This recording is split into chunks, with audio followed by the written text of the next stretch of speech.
Look closely. What do we all have in common?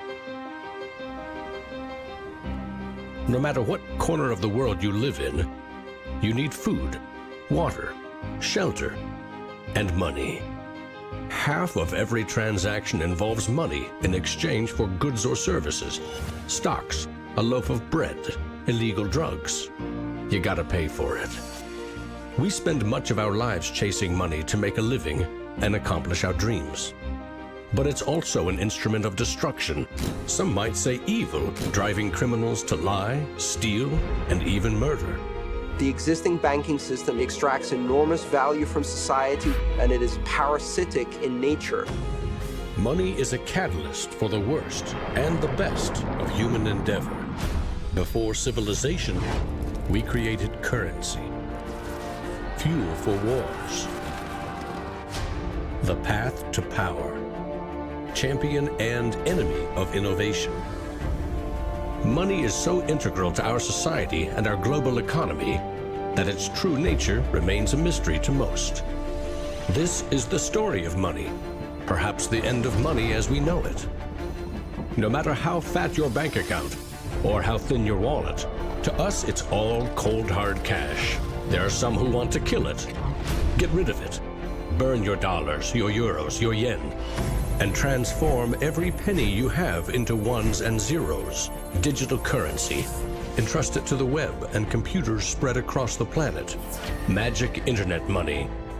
It's called cryptocurrency. Bitcoin. Invented in secret, it was a gift to the world.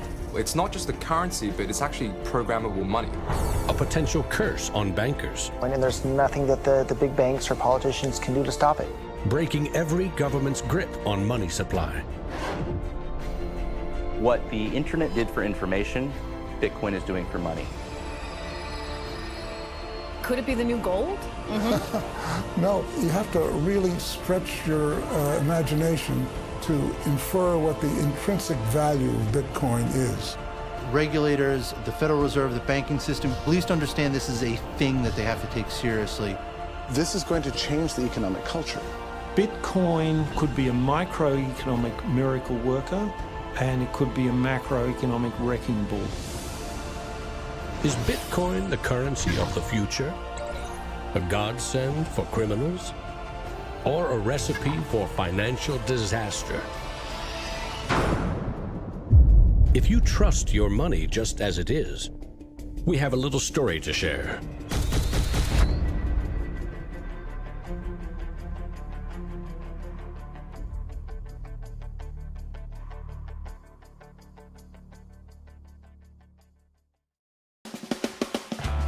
Once upon a time, there was a big party with everyone standing around the punch bowl, drunk. Politicians credited the strong economy to their wise decisions. Businesses jumped into new profitable markets, ignoring risk. In fact, the experts said there was no risk. Then, troubling market data from minor countries spooked the markets. Rumors spread. More bad news rattled housing prices at the heart of the financial world. A major bank went insolvent. Investors and businesses made a run on the other banks, demanding their cash deposits. The largest financial institutions in the center of the modern world were frozen. Assets were seized. Banks foreclosed. A credit crunch threatened the entire world economy. And then, finally, the government stepped in. The largest bank bailout ever.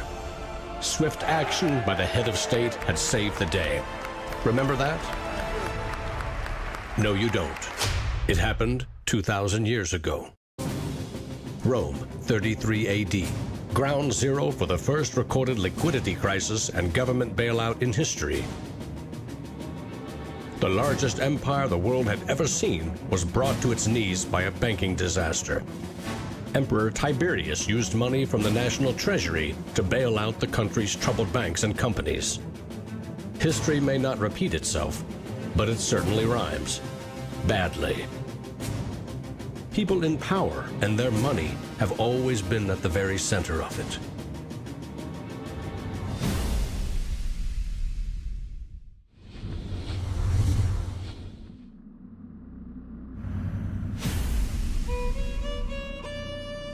The story of money is as old as civilization itself.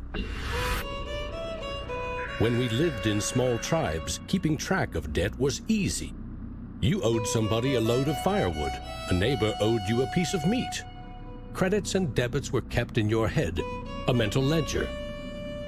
Currency is a language that allows us to express transactional value between people. It's technology that's older than the wheel. It's as old as fire.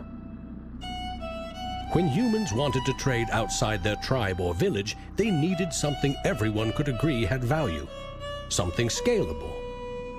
Enter commodity monies. There were many kinds, but each had to embody the same 5 characteristics. A commodity money is relatively scarce, easily recognizable, can be cut into smaller pieces. You can substitute one piece for another of equal value, and you can carry it around without too much trouble. In ancient Rome, it was salt. The Aztecs used cacao beans.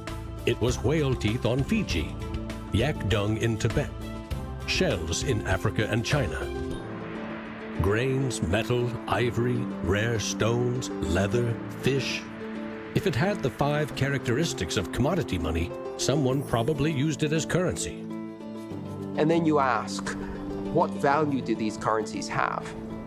If you go into a primary school, you'll see children exchanging rubber bands and Tamagotchi and Pokemon cards and baseball cards and sweets and candy and any other form of currency. People invent currency when they have no other currency. And now they're going to invent digital currencies. But commodities that aren't durable are a lousy store of value. A bad cacao crop or a huge new salt discovery can throw your currency and economy into turmoil. A more stable system was needed. About 2,500 years ago, the first metal coins were minted in China and in what is now Turkey. These coins shared the same 5 characteristics with commodity money, but were also very durable. In some cases, coins are the only thing left of entire civilizations.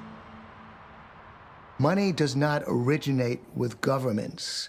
Money arises naturally as markets begin to develop and as people with a division of labor realize that if I have eggs and you have a cow, we may need some medium of exchange in order for you to buy my eggs or for me to buy your cow.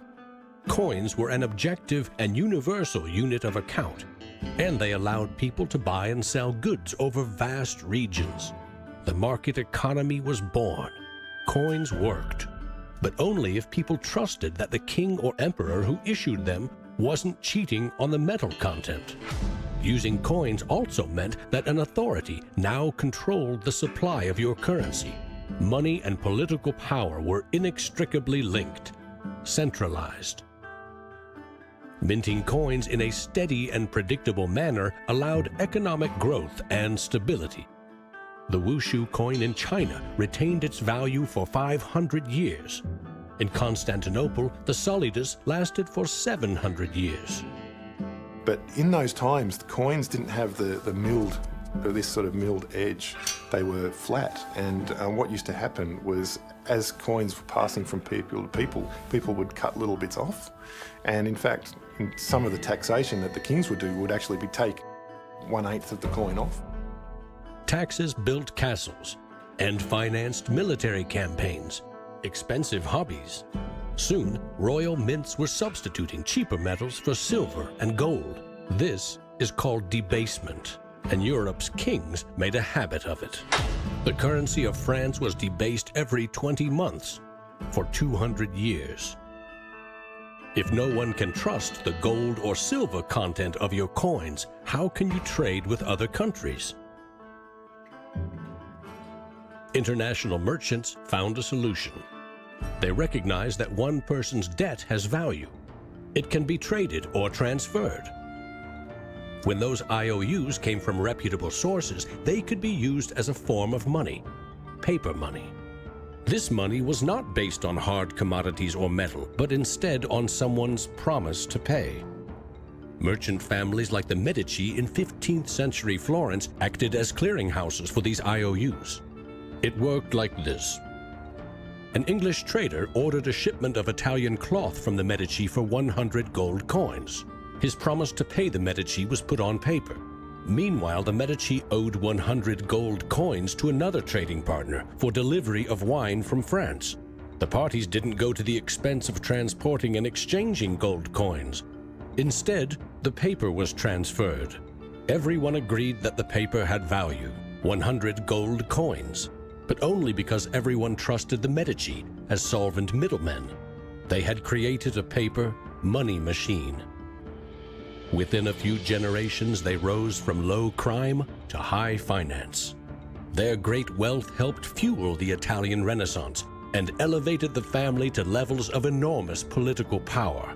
The power to marry into royal families and get elected as popes.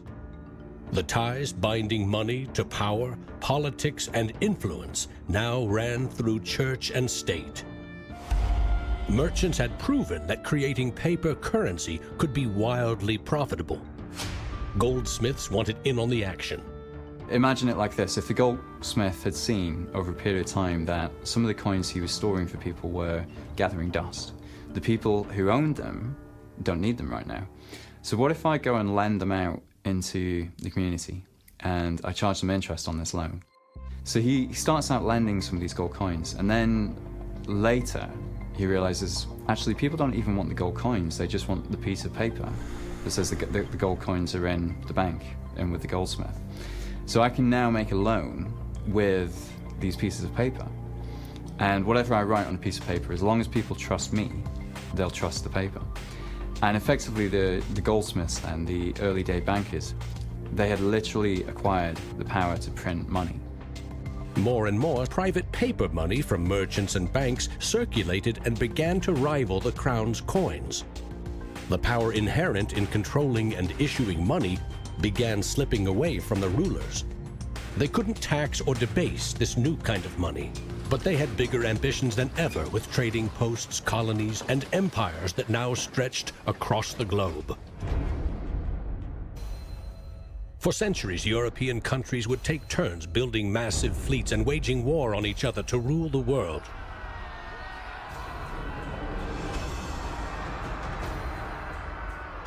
Government wanted to take the people's money in order to finance its wars. That's essentially the history of money. Money and warfare go together.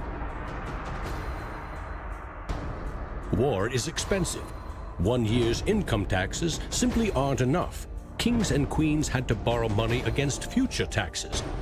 They needed a groundbreaking financial innovation: government bonds. The loans came from rich merchant families and goldsmiths, who by now had become powerful financiers and bankers. Sovereign debt and deficit spending had been born.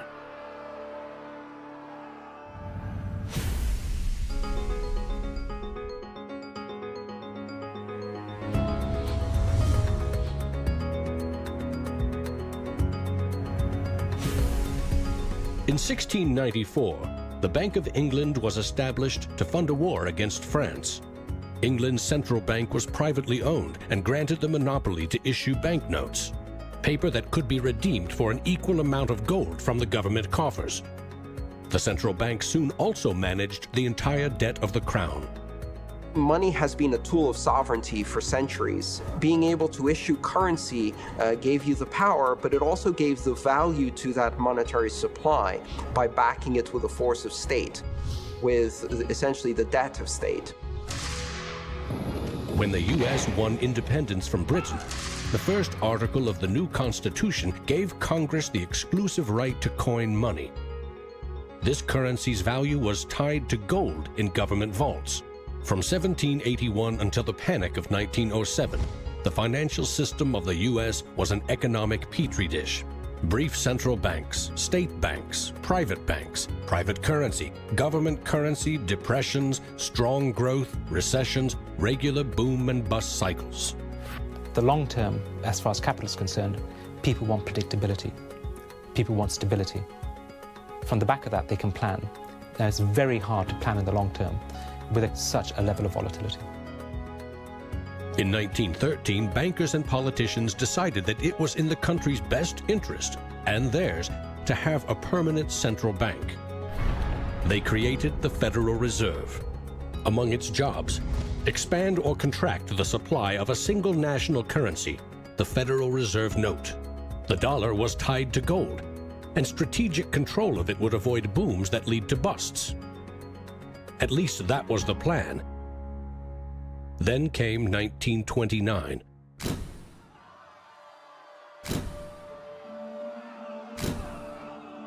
The Great Depression would have a profound effect on monetary policy worldwide. I shall ask the Congress for the one remaining instrument to meet the crisis: broad executive power. Soon, the Fed had printed nearly all the money it legally could to pump life back into the economy. It needed gold to fire up the mint. So in 1933, President Roosevelt issued a controversial executive order, forcing all U.S. citizens to sell their gold to the Federal Reserve at a fixed price, or go to prison. The Fed offered far more cash to foreign governments for their gold. Many jumped at the offer. Gold flowed in, and dollars spread across the globe.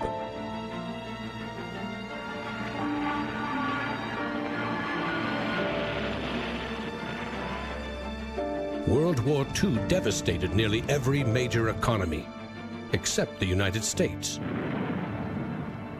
The military and industrial juggernaut emerged as the global financial superpower. The dollar had become the world's most stable and trusted currency. Other countries pegged their currency to the dollar, which could still be redeemed for gold. In fact, the U.S. owned more than half of the world's gold reserves. In the next few decades, more dollars flowed to foreign countries. Governments began debasing their coins with cheaper metals and printing more of their own currency than they had in gold. The bond between precious metals and paper currency was cracking. This is a 1966 50-cent piece. It was the last coin in regular circulation in Australia to contain silver. It contains 80% silver. So in 1966, this was 50 cents. Nowadays, it's $8 roughly in silver alone. By 1966, foreign nations had had enough of the U.S. collecting gold and printing cash. And they had more value in dollars than the U.S. had bullion in its vaults. They demanded gold in return for their paper dollars. Arguments about the value of the dollar versus their currency ensued. In 1971, President Nixon settled the matter. He severed United States currency from the gold standard. I have directed Secretary Connally to suspend temporarily the convertibility of the dollar into gold or other reserve assets, except in amounts and conditions determined to be in the interest of monetary stability and in the best interest of the United States. Never again could anyone legally demand U.S. government gold in exchange for paper dollars. For better or worse, the dollar was now backed solely by the full faith and credit of the United States government. The wealthiest nation the world had ever known would bet its future on a single word: trust. People have this mythology of money that is based on very little fact. And one of the nice things about Bitcoin is that it forces people to start to ask questions about the fundamentals of money. Bitcoin is an attempt to adopt the advanced computerized system that we have, the internet, to resurrecting what money used to be all about.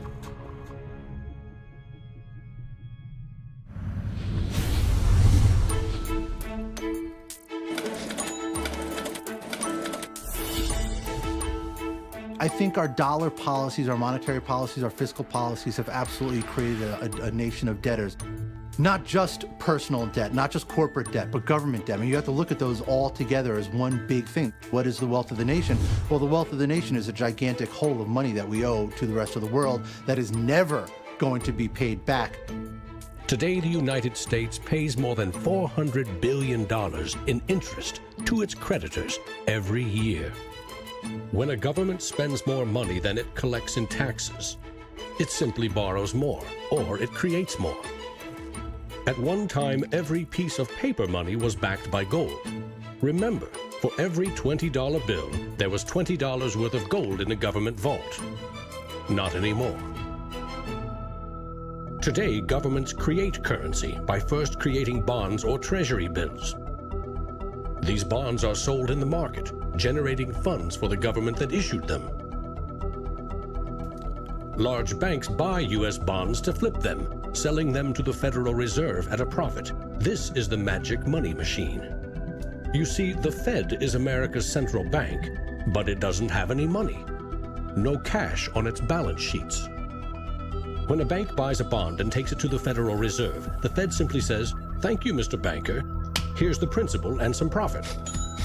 New money isn't exchanged. It simply appears on the bank's accounts. Magic. For 100 years and counting, the precise mechanisms of these bond purchases have remained a secret. Here's where it gets really interesting. The Federal Reserve is not a government agency. It's a private entity, and its shareholders are banks which earn a dividend. As much as $80 billion per year total are paid out to some of the very same banks that sell the government debt to the Fed. Which banks?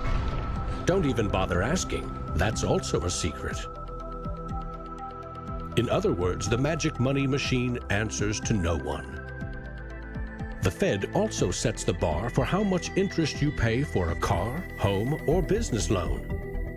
The Federal Reserve has been given the impossible task of trying to run the credit and monetary system as though we are the Soviet Union. It's the central planner for the key aspect of capitalism, which is how money and credit is allocated. The Federal Reserve, on balance, does not help the economy. On balance, it hurts the economy. And it's bound to make mistakes, even with the best of intentions. The Fed is also supposed to boost employment with low interest rates, encouraging people and businesses to buy more goods and services. Governments getting involved in money is a good thing, and it's also a bad thing. It's a good thing because money is the arteries of the economy, the blood supply of the economy. Markets are subject to bouts of euphoria and despair, and it makes sense for governments to back currency and manipulate it. Moving the money supply up and down is the most powerful way to sedate that boom and bust cycle. Manipulating the supply of money has short-term and long-term consequences.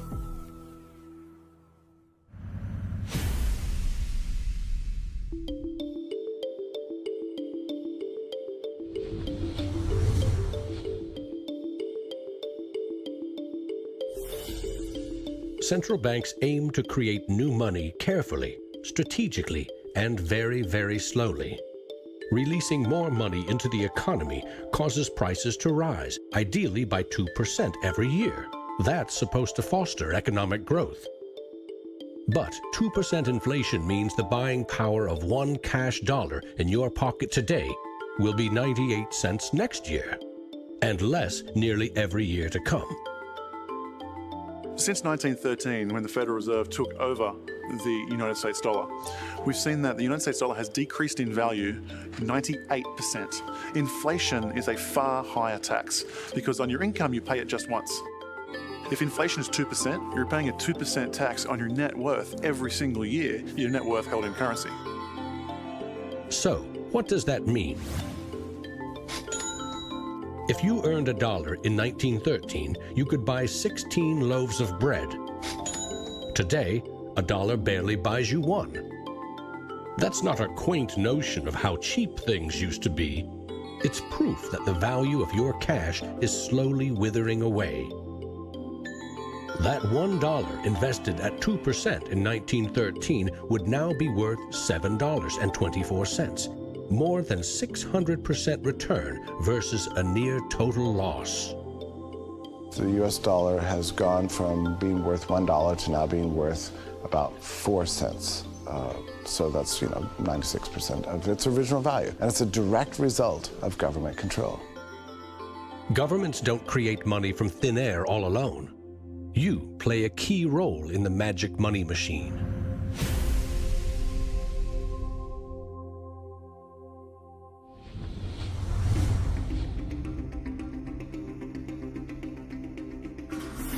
It's not really the central banks that are the problem. I mean, they're part of the problem, but the real problem is that we've given the power to create money to the same banks that caused the financial crisis. We put our paychecks and savings into a bank account and draw from it as we need it. The banks are custodians of our money, right? Wrong. It is now the property of the bank on their balance sheets. They can do just about anything they want with it. For example, create new money. Here's how. Your bank account shows $100, but the bank only holds $3 and loans $97 to Bob to buy something.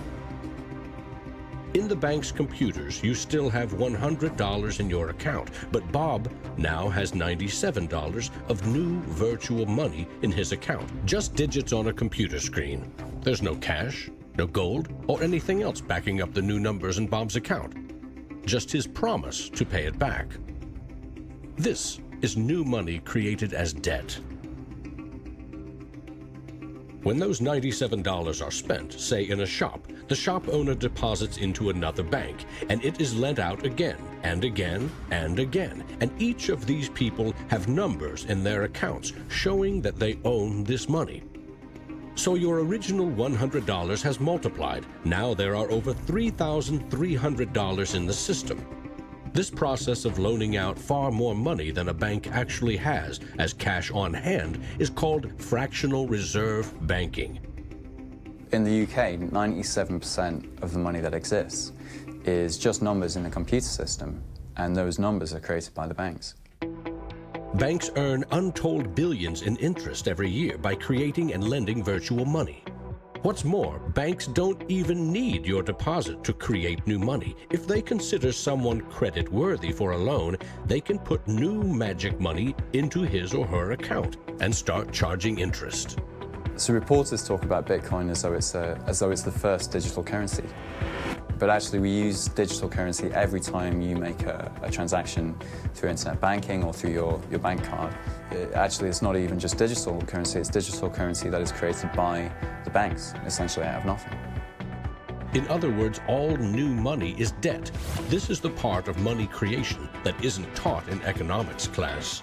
Money in paychecks, bank accounts, 401ks, that loan to Bob, credit card debt, your home loan, all began life as virtual money created by the banks.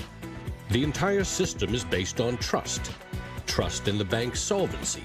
Trust in the debtor's ability to repay their debt. If all bank customers demanded just 3% of their deposits right now in cash, this run on the banks would reveal the truth. Almost none of that paper currency you think is in your bank account exists. It never did. Remember the drunken party? Our financial crisis had everything to do with virtual dollars. Too many people with very little income borrowed a lot of money they could never repay. But the banks didn't care. They didn't have to. They quickly made and sold shaky loans to someone else for a profit. And I got them all approved. Hey! Apply now. Selling bad loans was a good business until the whole thing blew up in the global financial crisis.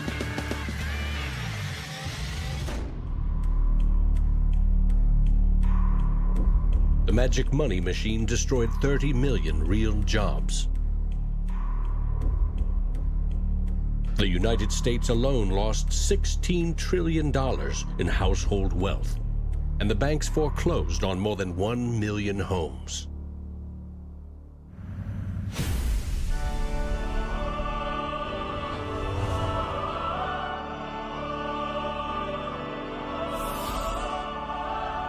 Selling subprime loans and betting they will fail may not be sacred, but it is lucrative. As much as 1/4 of our best and brightest are being lured by the siren call of the money machine. Instead of science, engineering, or medicine, they chose a career betting with other people's money. To get rich quick, very rich. And sometimes they take shortcuts. Getting by on a nickel and a dime. Money has a funny way of bringing us down. They say it makes the world go round and around. My ancestors in Greece talked about the corrupting influence of power. And nothing has changed in these 3,000 years. When you give control over massive amounts of money to a few individuals, they will take advantage of that control. Banks today are factoring in fines and money laundering and all the rules that they break into their cost of doing business. JP Morgan is today coming out and saying that Bitcoin is not a legitimate way of doing business. Banks today are tied into a system that is completely rigged to basically harvest money from the entire global economy and pump it into the hands of very few. Don't get consumed by greed. The existing banking system is cozy, it's captured the regulators, it extracts enormous value from society without delivering anything in return, and it is parasitic in nature. The banks play a very pivotal role in an economy. You look at any successful economy, it has successful banks. There's a very close correlation with banking profits and the economy as a whole. In medieval Europe, a banker who couldn't repay depositors was hanged. Today, that same banker would get bailed out, paid bonuses, and enjoy some tax benefits too. To date, no senior U.S. banking executive has been charged for selling the bad loans that fueled the Great Recession.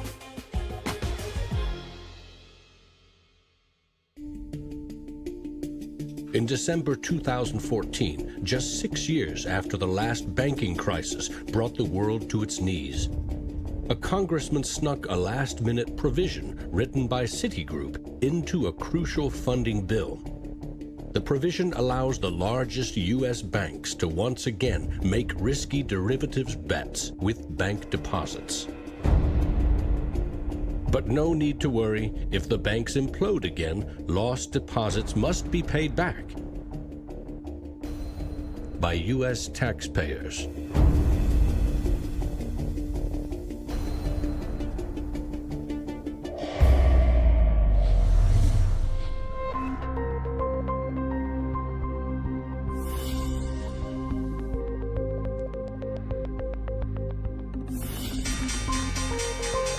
Today's financial innovators package assets in ever more complex ways, slicing, dicing, securitizing, always using someone else's money.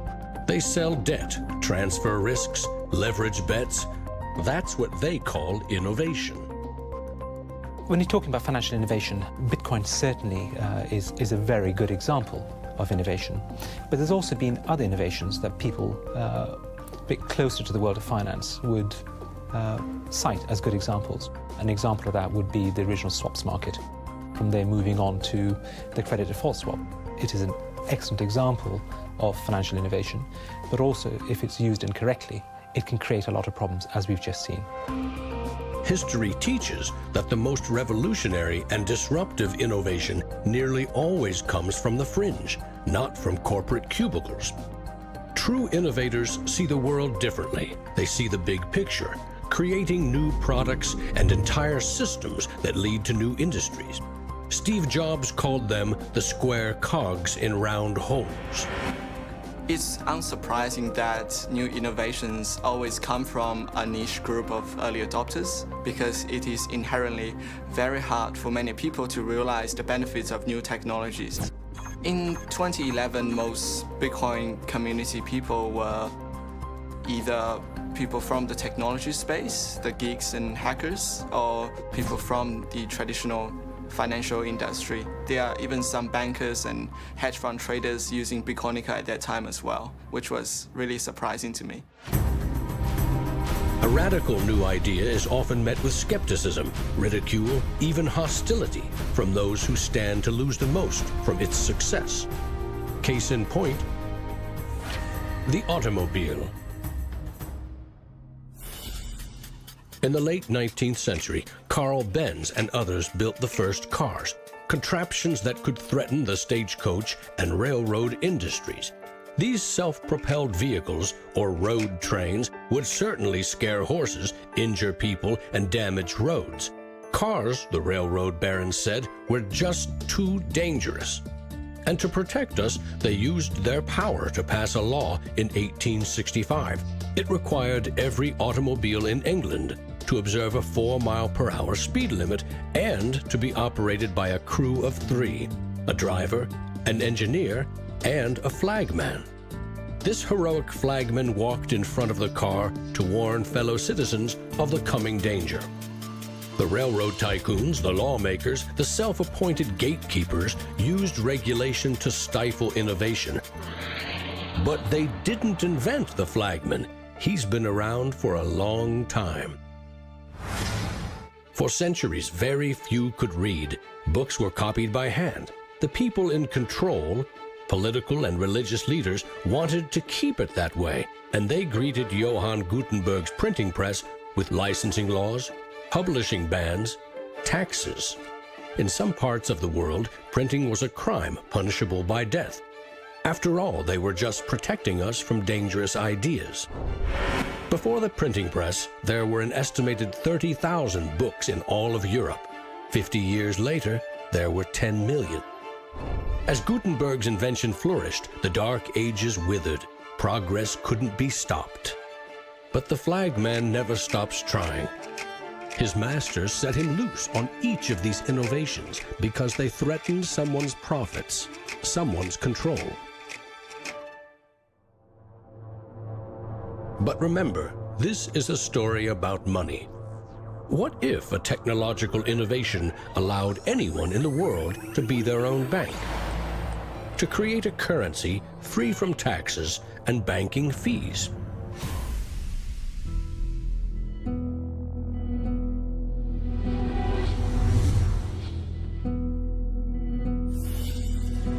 The U.S. Constitution forbids citizens from printing or minting their own currency, competing with or undercutting reliance on the U.S. dollar. In 1998, Bernard von Nothaus decided to test the resolve of the federal government. The Liberty Dollar was available in gold, silver, platinum, and copper. It was available in 3 forms, both in specie, in other words, gold and silver, in paper, as warehouse receipts, and in digital form.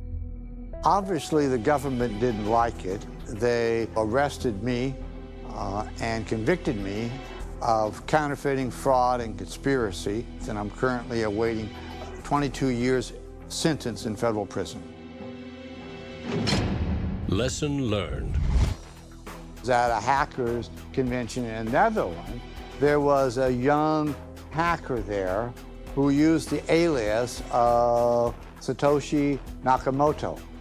And he talked to a friend of mine, and he identified the Liberty Dollar and me as inspiring him to create a new currency.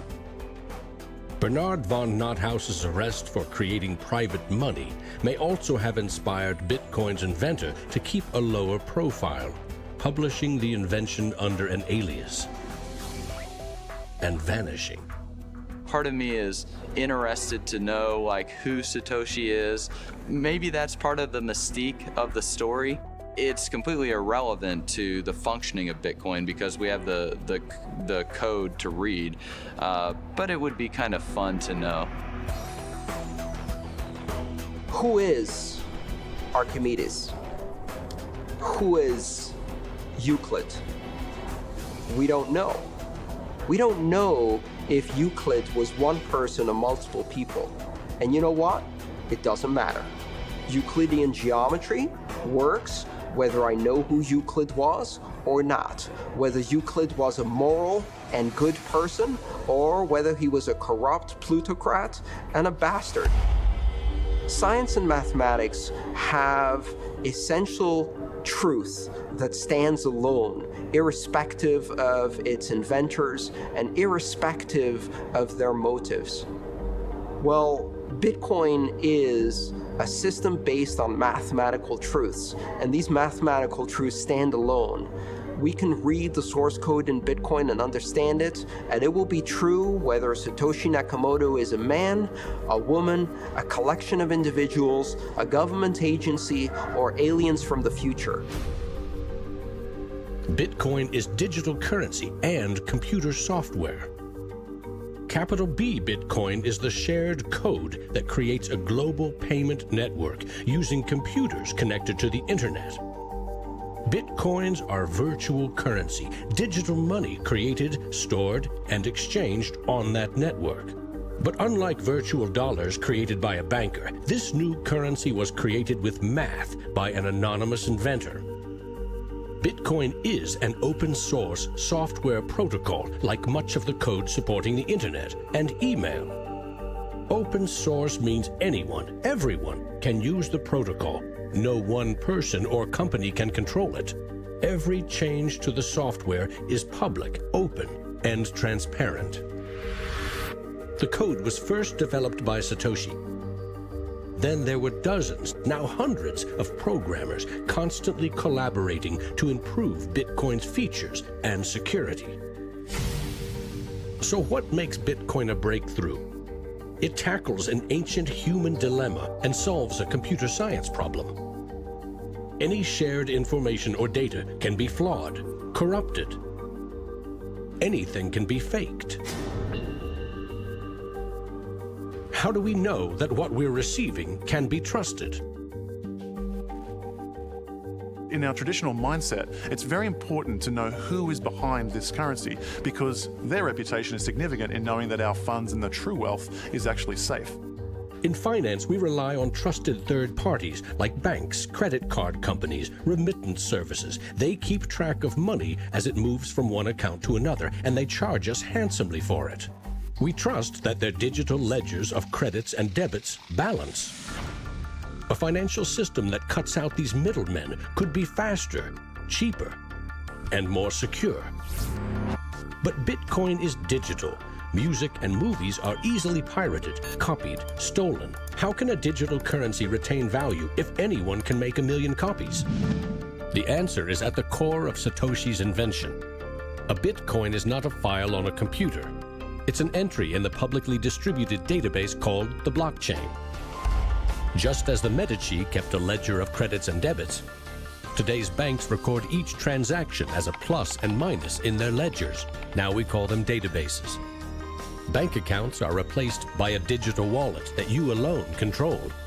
Bitcoin's ledger is the blockchain, a record of every Bitcoin in existence and every Bitcoin transaction ever made. It always balances because no Bitcoin ever leaves it. When a Bitcoin is sent from one digital wallet to another, what they are really sending is control over that part of the database. Code that is a unique key for the new owner. As the network processes transactions, it constantly synchronizes the one ledger across the global network. Each computer or Bitcoin miner has a complete and identical copy. And because the blockchain is public, it cannot be controlled by any one person or computer. Owners of the Bitcoin mining computers are rewarded with new Bitcoins for processing transactions and keeping the network secure.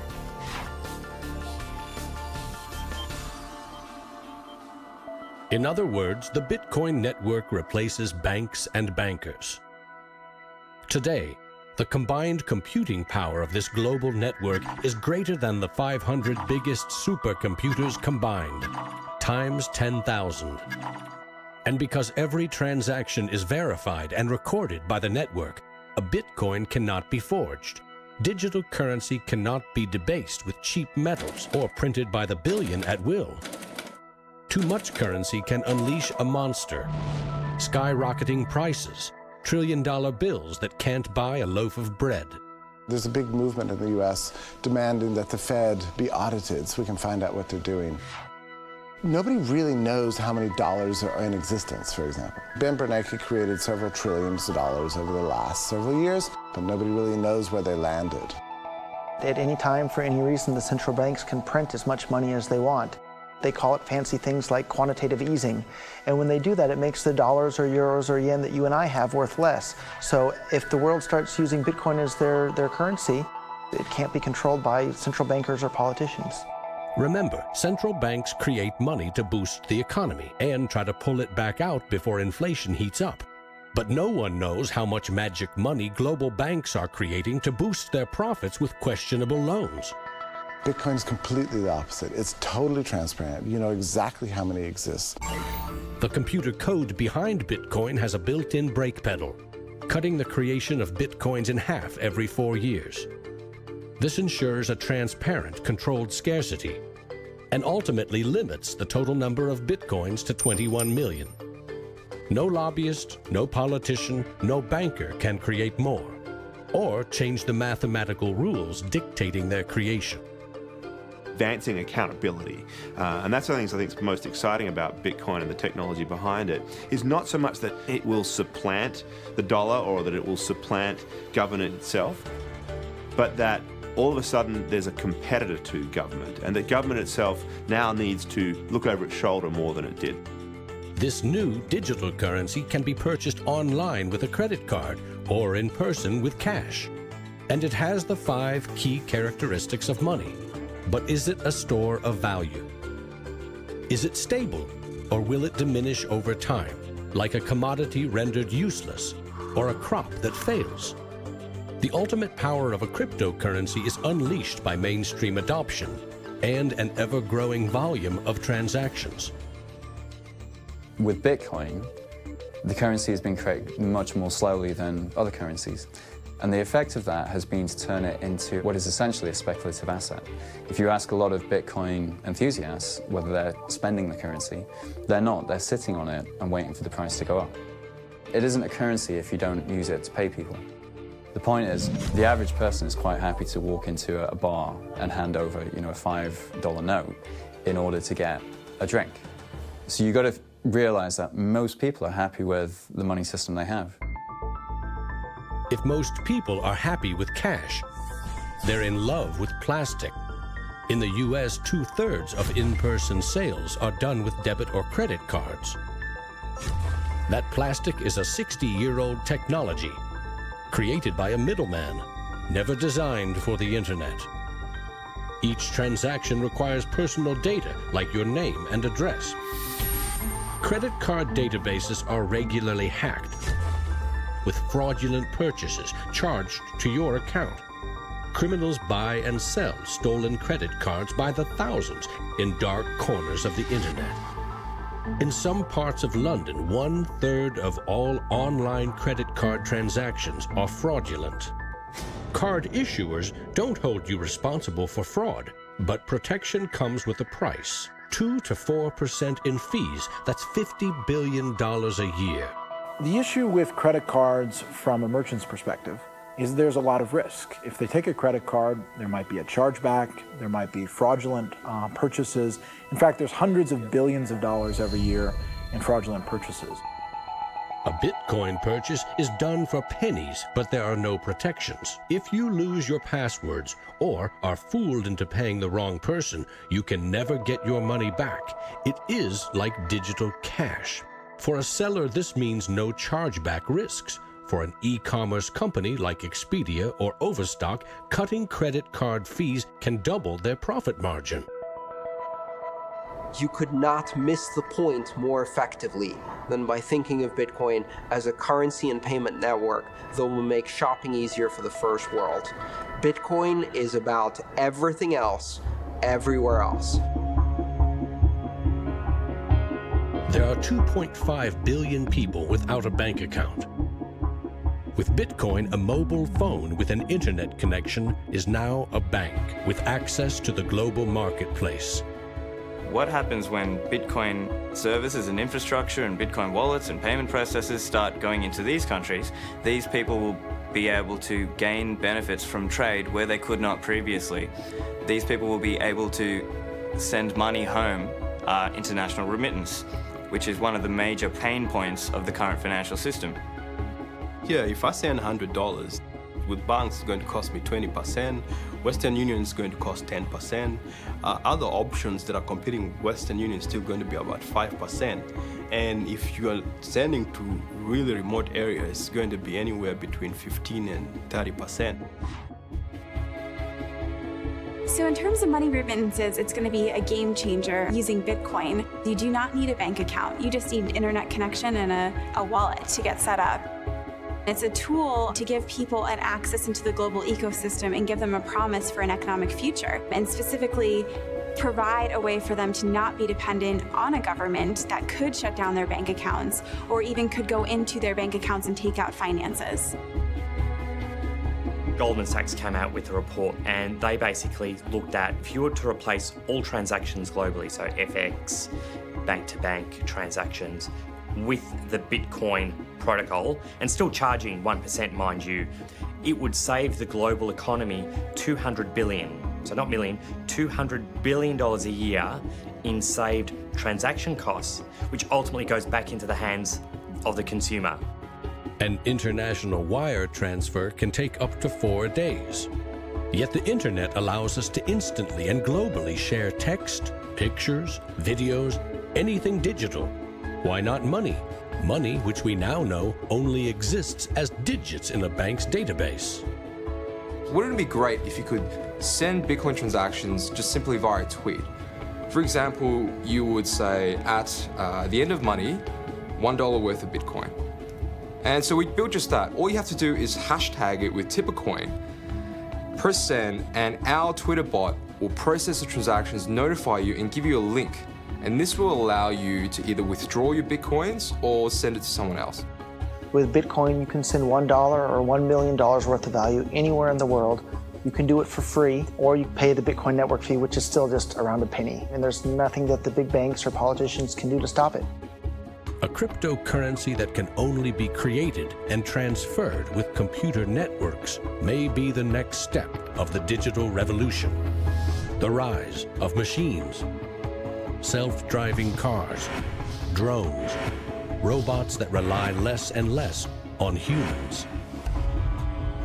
What I often think is that the future of Bitcoin or digital currency from a broader perspective is really about machine-to-machine payments. So by the time you have an unmanned taxi driving you around New York and then going to power up at an unmanned power station or going to get repairs at an unmanned auto shop, you'll see the machine-to-machine payments done with some sort of digital currency.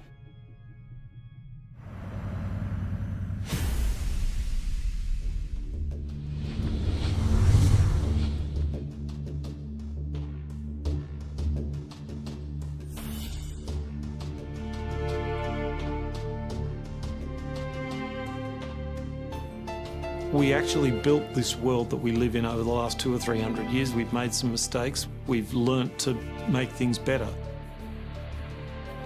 The idea that there's some magic key, that if you just sort of stop doing a few things, that there'll be this perfect order that will settle, is a very childish, ideological delusion, in my opinion. But that is not to say that Bitcoin isn't an exciting thing. It's a terrifically exciting thing.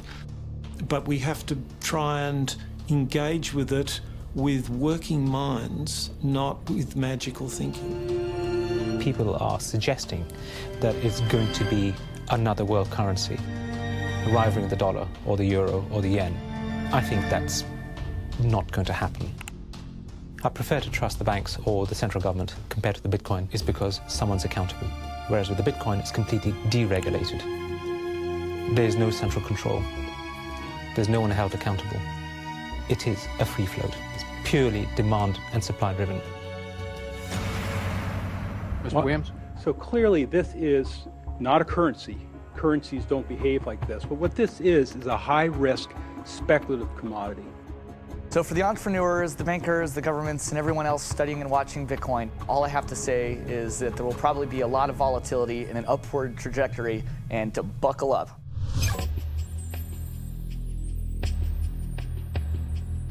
Criminals, scam artists, bad actors are drawn to any kind of money like a moth to a flame. Silk Road was a marketplace that was online. It existed in the underground web. Now, this marketplace allowed people to sell things that were illegal to governments. Fake IDs, pirated music, Bibles in North Korea. Are cryptocurrencies inherently bad? or just the newest tool to acquire the forbidden? Porn is illegal in Iran. Well, there's a few percentage points of sales on Silk Road was to sell porn to Iranians. Now, a much broader one that gets a lot of press with regards to Silk Road is drugs. I've been doing research over the past couple of years into the online drug marketplaces in the darknet using Tor and Bitcoin as technologies to enable illicit drug transactions. We did a global survey of drug users, and we had over 20,000 people respond to that. And the majority of those people were buying traditionally illicit drugs, ecstasy, cannabis. The FBI brought down Silk Road. It certainly hasn't stopped the trading of illicit drugs online. A lot of people want to criticize Bitcoin for being used for illegal things or illicit things, but if you look at it, the most popular currency in the entire world for doing bad things is the US dollar. If you think of Bitcoin as a platform instead of a currency, then you really begin to see the potential it has. The ledger, which cannot be forged, it cannot be changed, and is universally accepted, is genius. There will be Bitcoin technology forever, and it'll have applications for years to come. Creating a secure global payment system may just be the beginning. Patents, contracts, land titles, proof of ownership can be baked into Bitcoin, securely held in the public ledger. I read up more about Bitcoin, I played with the source code, I built some things that I realized this is actually a very, very powerful protocol. It's not just a currency, but it's actually programmable money. The digital age has fundamentally changed the world. We have embraced digitized music, film, medical records, communications, the internet. The free exchange of information and currency can fuel revolutions, help in a disaster. But our money is shackled to the 20th century, manipulated by governments and banks. The champions of Bitcoin ask us to imagine payments without a middleman, investments without a broker, loans without a bank, insurance without an underwriter, charity without a trustee, escrow without an agent, betting without a bookie, record keeping without an accountant, global, secure, nearly instant, and free. Is it fantasy or the future of money and commerce?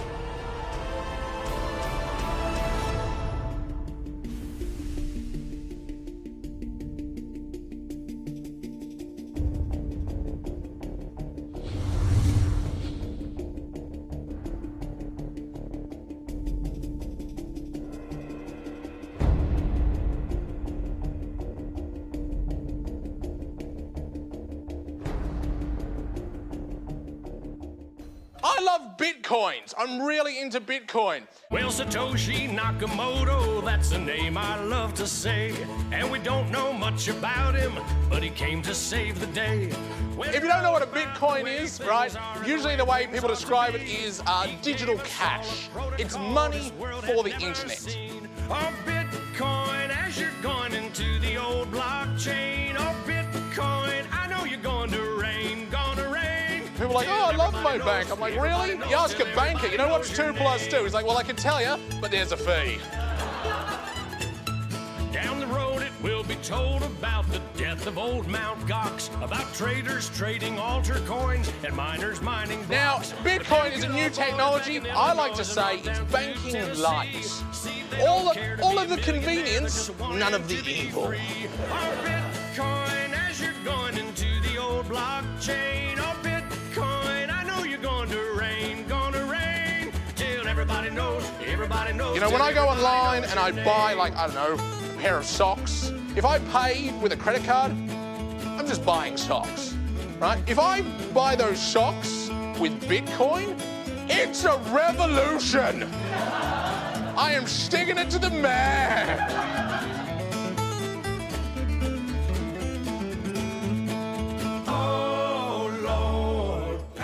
Me some more. There's always people who are not ready to get into the new technology. You know, like when the internet came out, there was people going, nah, I don't think this is going to be popular. And then email came out and people were like, nah, this isn't going to catch on. And now Bitcoin comes out and people are like, I don't think, I'm like, aren't you sick of being wrong? Get on this train, you know?